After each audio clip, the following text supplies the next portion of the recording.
भाग 10 शेवटचे दिवस व वारसा 1 अखेरच्या वर्षातील स्थिती राज्याभिषेकानंतर आणि दक्षिण मोहिमांनंतर शिवाजी महाराज स्वराज्याचा कारभार अधिक संघटित करत होते.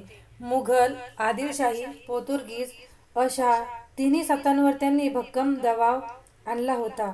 तथापि सततच्या मोहिमा, राज्याचा प्रचंड विस्तार आणि प्रशासकीय जबाबदाऱ्यांमुळे महाराजांची तब्येत थकू लागली. 2 अंतर्गत तणाव.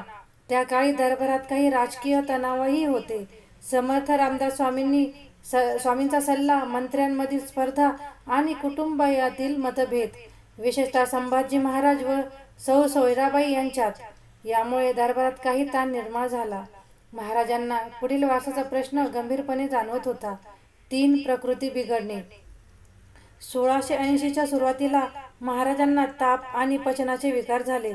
त्या काळात वैद्यकशास्त्र मर्यादित असल्याने उपचार प्रभावी नव्हते. प्रकृती हळूहळू खालावत गेली.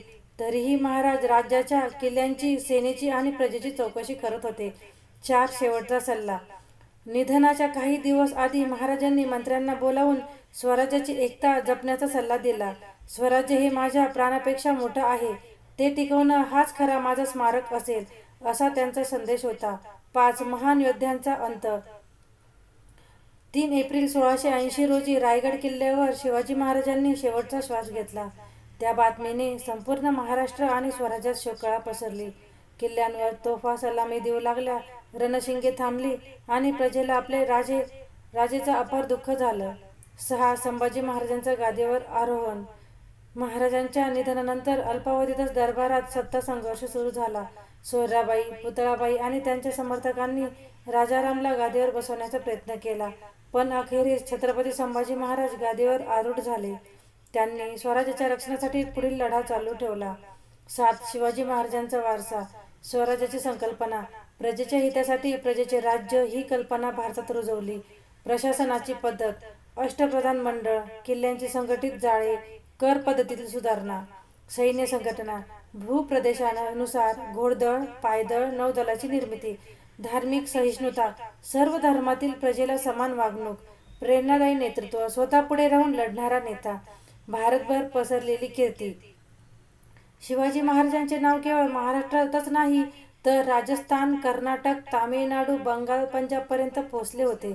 त्यांच्या धाडसाच्या, न्यायाच्या आणि प्रजेवरील प्रेमाच्या कथा, लोकगीत, पोवाडे, भजनातून पिढ्यानपिढ्या चालू राहिल्या.